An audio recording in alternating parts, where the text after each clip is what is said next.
उन्होंने लिखा, ये प्रचलित दोहा है, लीक छोड़ तीनों चले शायर सिंह सपूत।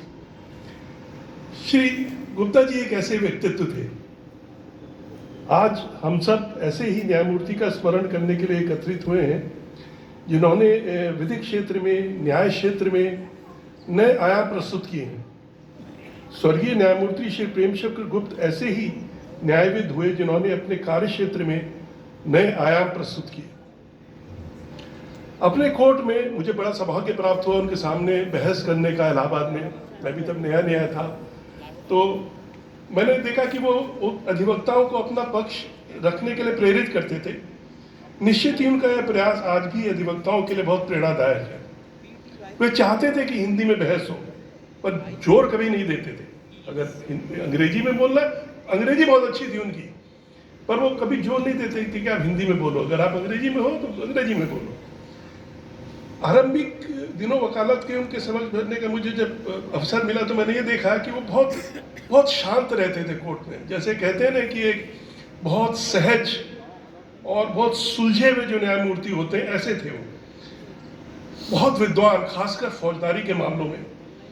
पर कभी भी मैंने देखा नहीं उनको कि अपनी विद्वता को बिना वजह वो उन्होंने कभी प्रदर्शित किया हो, कभी नहीं।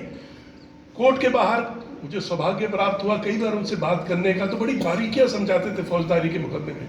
देखो ये ऐसा है तो ये 307 हो जाएगा, ये इधर थोड़ा चला गया वो हो जाएगा, ये अबेटमेंट टू सुसाइड हो जाएगा, ये थोड़ी देर करके बताते थे, बहुत बारीकियां बताते थे।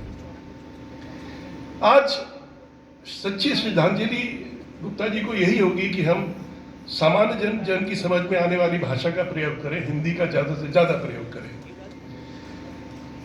मैंने ये भी देखा है कि इलाहाबाद हाईकोर्ट में जब ये तो मैंने अपने सामने देखा है कि कई बार एक ग्रामीण अंचल से आया हुआ अधिवक्ता या ऐसे जिसको बहुत अंग्रेजी में बहुत सहज नहीं है, वो बहुत कंफर्टेबल महसूस नहीं कर रहा है, अगर न्यायालय उसको कहते थे कि नहीं हिंदी में बहस कीजिए, तो उसकी पूरी व्यक्तित्व बदल जाता था उसका।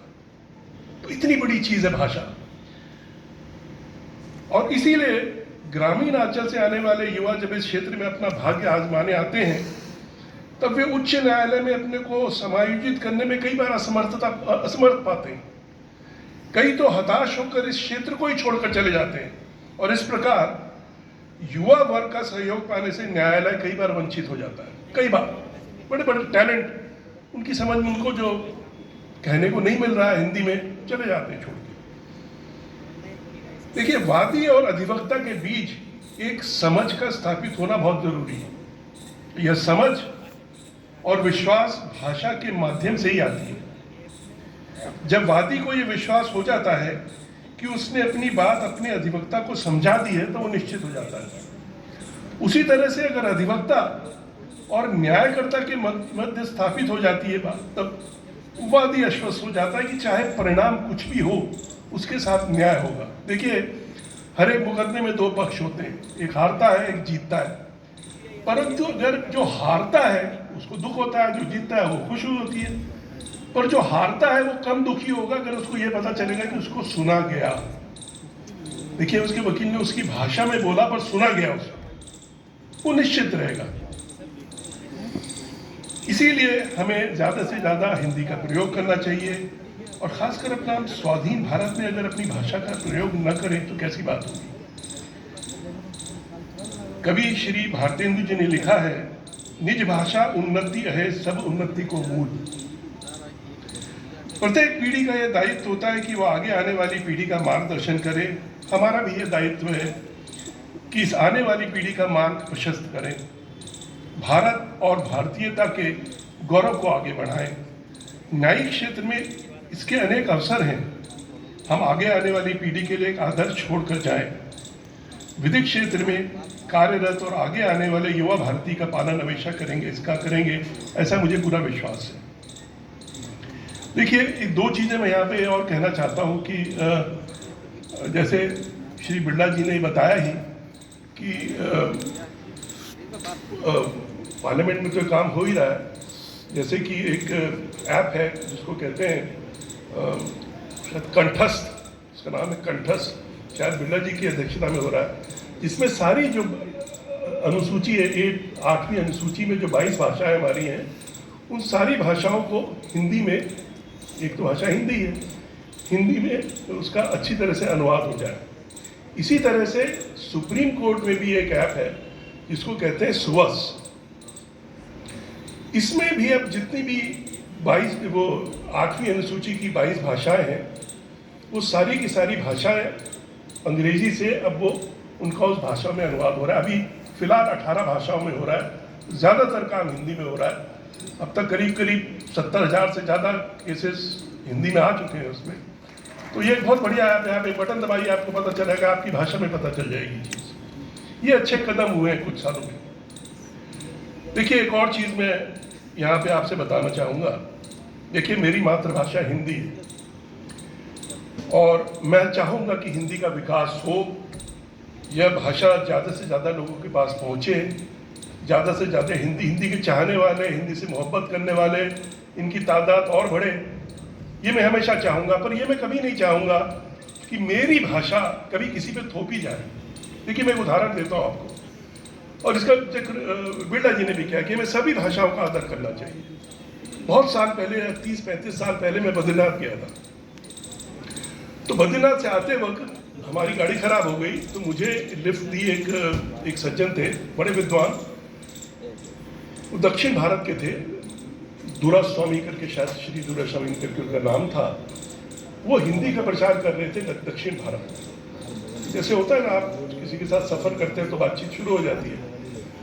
तो उन्होंने कहा कि मैं इसका प्रचार कर रहा हूँ। ये तो पता नहीं, मैं भी नादान था, मेरे मुंह से निकल गया कि देखिए, इसमें सरकार को भी कुछ करना चाहिए इसके। तो उन्होंने एक दिन कहा, नहीं, बिल्कुल नहीं, बिल्कुल नहीं, बिल्कुल नहीं, ये अपने आप पनपेगी और पनप रही है। आज देखिए कि दक्षिण भारत में भी हिंदी जो संस्थाएं, कई संस्था हुई हैं जहाँ पे लोग हिंदी सीख रहे हैं बहुत। तो वो अपने आप, हिंदी का बड़ा प्रचार हुआ है इसमें, तो ये अपने आप हो रहा है। लोग खुद ही हिंदी की तरफ प्रेरित हो रहे हैं, हिंदी को जाने, हिंदी को समझे। अब उसके कई कारण हैं पर ये एक फैक्ट है। यहाँ पे मेरे कहने का उद्देश्य ये भी है कि देखिए, जैसे बिरला जी ने भी कहा 22 भाषाएं हैं हमारी अनुसूची में, और ये तो 22 भाषाएं हमारी अनुसूची में है। हिंदुस्तान तो अनेकताओं में एकता का देश है, अनेक भाषाएं यहाँ पे, कोई कहता है 500, कोई कहता है 1000, इतनी भाषाएं हैं। हमें सभी का आदर करना चाहिए, और ये तभी होगा, हिंदी भाषा तभी बढ़ेगी जब हम ये जो कहते हैं ना, ये शुद्ध हिंदी बोलना, इसको थोड़ी देर के लिए अलग रखना पड़ेगा। हमें सारी भाषाओं से जोड़ना पड़ेगा, उनके शब्द लेने पड़ेंगे, और तभी आगे चल के काम होगा, खासकर उर्दू से। और मैं इस वक्त ये दोहरा रहा हूँ, देखिए मैं नहीं कह रहा हूँ, ये प्रेमचंद जी ने कहा था आज से 80 साल से भी पहले कि अगर, प्रेमचंद जी ने कहा था, कौम की ज़बान वो है जिसे कौम समझे, जिसमें कौम की आत्मा हो, जिसमें कौम के जज्बात हो, ऐसी भाषा होनी चाहिए। तो उन्होंने ये लिखा, हिंदी और उर्दू का उस वक्त जो एक था माहौल, ये प्रेमचंद जी ने लिखा, हमारे हिंदी वाले इस बात पर तुले हुए हैं कि हम हिंदी से भिन्न भाषाओं के शब्दों को हिंदी में किसी तरह घुसने ही न देंगे। उन्हें मनुष्य से तो प्रेम है, परंतु आदमी से पूरी घृणा है। यदि दरख्वास्त जनसाधारण से भली भांति प्रचलित है, परंतु फिर भी उनके यहाँ इसका प्रयोग वर्जित है। इसके स्थान पर वे प्रार्थना पत्र ही लिखना चाहते हैं, यद्यपि जनसाधारण इसका मतलब बिल्कुल ही नहीं समझता। इस्तीफा को वे किसी तरह मंजूर नहीं कर सकते, और इसके स्थान पर वे त्याग पत्र रखना चाहते हैं। हवाई जहाज चाहे कितना ही सुबोध क्यों न हो, परंतु उन्हें वायुयान की ही सैरी पसंद है। उर्दू वाले तो इस बात पर और भी अधिक लट्टू हैं। कसूर तो वे बहुत कर सकते हैं, परंतु अपराध कभी नहीं करते। खिदमत तो उन्हें बहुत पसंद है, परंतु सेवा उन्हें एक आंख भी नहीं भाती। इसी तरह हम लोगों ने उर्दू और हिंदी के दो अलग अलग कैंप बना लिए हैं, और मजाल है कि एक कैंप का आदमी दूसरे कैंप पे पाँव रखे। देखिए, ये बात आज से 80-85 साल पहले कही थी, आज ऐसा नहीं है। आज चीज़ें बहुत बेहतर हैं। और इन्हीं प्रेमचंद जी के सुपुत्र अमृत राय जी, प्रदीप भाई जानते होंगे, दिलीप भाई जानते होंगे उनको, उनका परिचय भी होगा। उन्होंने एक बड़ी महत्वपूर्ण किताब लिखी थी अंग्रेजी में, जिसका शायद अनुवाद हो रहा है हिंदी में। उसका नाम था अ हाउस डिवाइडेड।